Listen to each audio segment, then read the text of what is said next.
Ukraine के बारे में फैसला हो, एक मीटिंग है जिसमें यूक्रेन के भविष्य के बारे में फैसला होना है, यूक्रेन की जमीन के बारे में फैसला होना है, और वहां यूक्रेन को नहीं बुलाया जा रहा। क्या ये सही तरीका है? उसूलन तौर पर गलत तरीका है, बट रियलिटी में यही होना है, क्योंकि अमेरिका जिसके साथ देता है या जिसके साथ रहता है वो उसको पार्टनर को समझता नहीं है, वो समझता है गुलाम, वो समझता है स्लेव। वो कहता है कि भैया ऐसा है, ये हमने कहा है और आपको ये करना पड़ेगा, आप हमारे पार्टनर नहीं हो, अलाई हो। अलाई मतलब हम पर डिपेंडेंट हो। और सेम गेम चाहता है करना वो भारत, लेकिन भारत ऐसा कर नहीं सकता, क्योंकि भारत एक उभरती हुई सुपर पावर है। And in next 20 years 30 years we will be the third largest economy in the world, maybe the second third largest army in the world. Why should we follow your bootstraps? नहीं चलेंगे यार हम। दूसरी बात, पाकिस्तान के जो नालायक बेगैरत जनरल आसिफ मुनीर उर्फ फील्ड मार्शल आसिफ मुनीर, जो जंग हार के फील्ड मार्शल बने हैं, ये भाई साहब फिर जा रहे हैं यूएसए टू मीट ट्रम्प।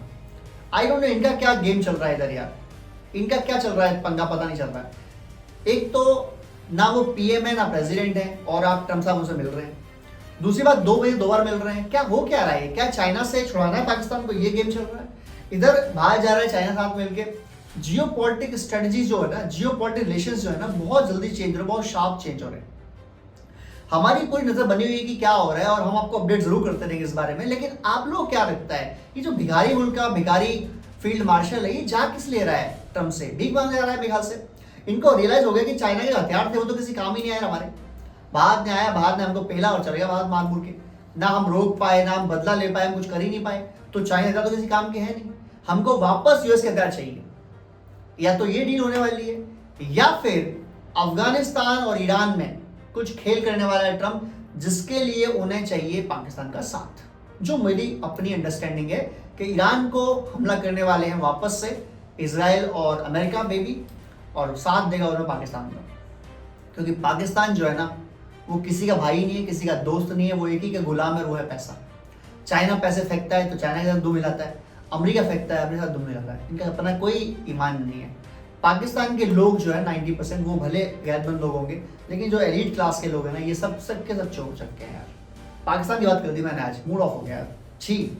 आज हम बात करने वाले हैं कि क्या अब यूक्रेन का बंटवारा होने वाला है, और ऐसा क्यों लगता है, या ये होने ही वाला है, इस पर विस्तार से बात करेंगे।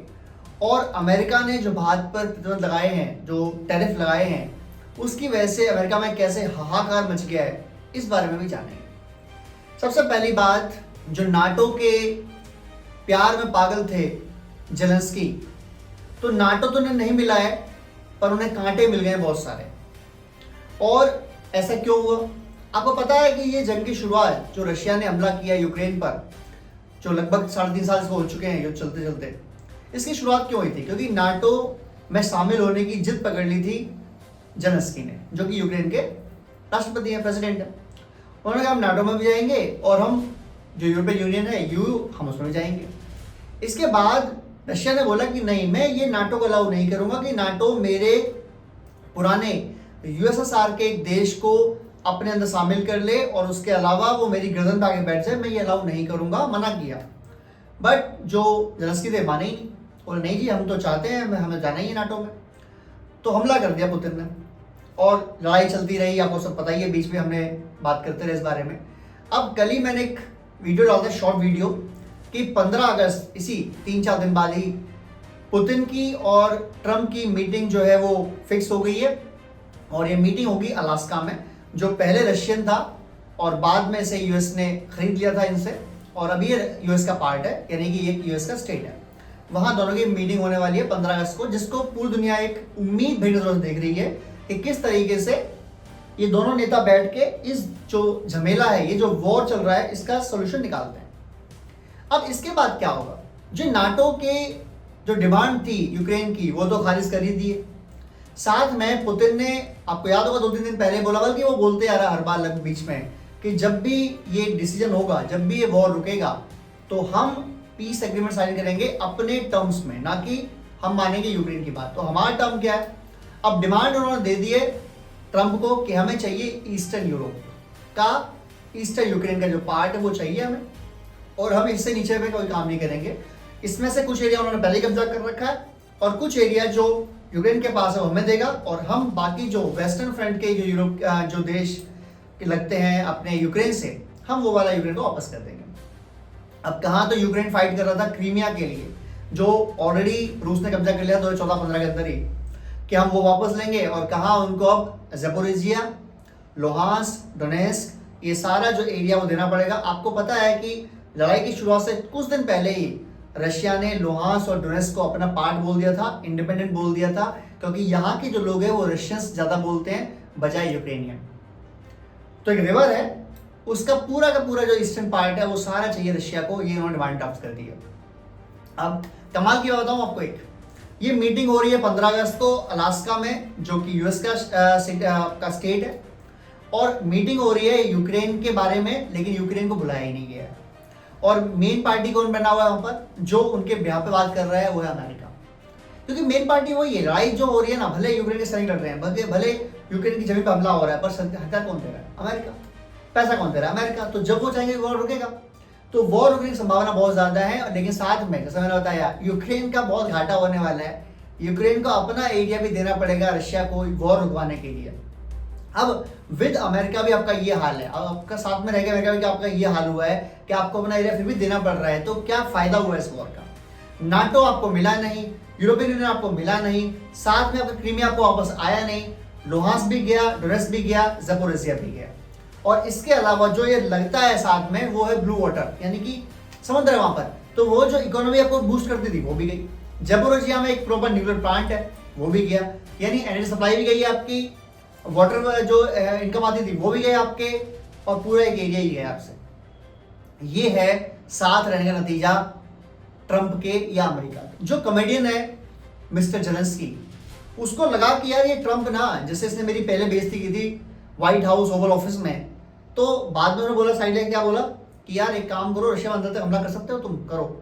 तो उसको लगा कि जो डाटा इसने वो दिखाया दुनिया को, लेकिन रियल में चाहता है कि मैं हमला करूं रशिया पर, और मैं और अमेरिका साथ रहेगा। अमेरिका साथ है नहीं। अब फंस कौन गए? यूक्रेनियंस फंस कौन गए? यूक्रेन। अब सेल्फ सोवरेनिटी जो होती है, सेल्फ इंडिपेंडेंस होता है, उसका होगा क्या? आप तो एरिया वापस कर रहे हैं, जो एरिया कब्जा कर रहा है रशिया वो तो ले ही लिया, और एरिया आपसे मांग रहा है, आप दो देंगे वो एरिया। हो सकता है नया एरिया ना दे रहे, बड़े वो जो कब्जे में वो तो छोड़ने वाला है नहीं रशिया, और अगर आपको वेस्टर्न पार्ट चाहिए तो ईस्टर्न देना पड़ेगा, यानी वो उनका फायदा रहे। रशिया ने जो अपनी इन्वेस्टमेंट गई थी, हथियार चलाए थे, जो कोई मिसाइल मारी थी, उनका फायदा उसने उठा लिया भाई, उसके बदले उसने जमीन ले ली है, और रशिया से कम में मारने वाला भी नहीं था। अब आते हैं दूसरे मुद्दे पर, जो ट्रंप ने टैरिफ गेम खेल रहा है। मुझे लगता है 15 अगस्त के बाद ये गेम बंद हो जाएगा, जैसे ही वॉर का रीजन निकलेगा इस गेम बंद हो जाएगा। और ये गेम बंद होने का रीजन खाली ये नहीं कि वॉर बंद हो जाएगा, एक का रीजन और भी है। रीजन ये है कि जैसे ही बाहर से कच्चा माल सप्लाई उन्होंने लेना बंद किया है, तभी से एडिडास, नाइकी या जो स्पोर्ट्स ब्रांड है, आधी से ज़्यादा ब्रांड्स की जो रेट है वो लगभग 20% या 25% इंक्रीज हो गई है। तो जो अमेरिका की जो नॉर्मल पॉपुलेशन है वो तो खिलाफ हो जाएगी ट्रंप, और अभी मिड टर्म इलेक्शन लड़ना है उन लोगों को, तो यहाँ पर भी घाटा हो रहा है।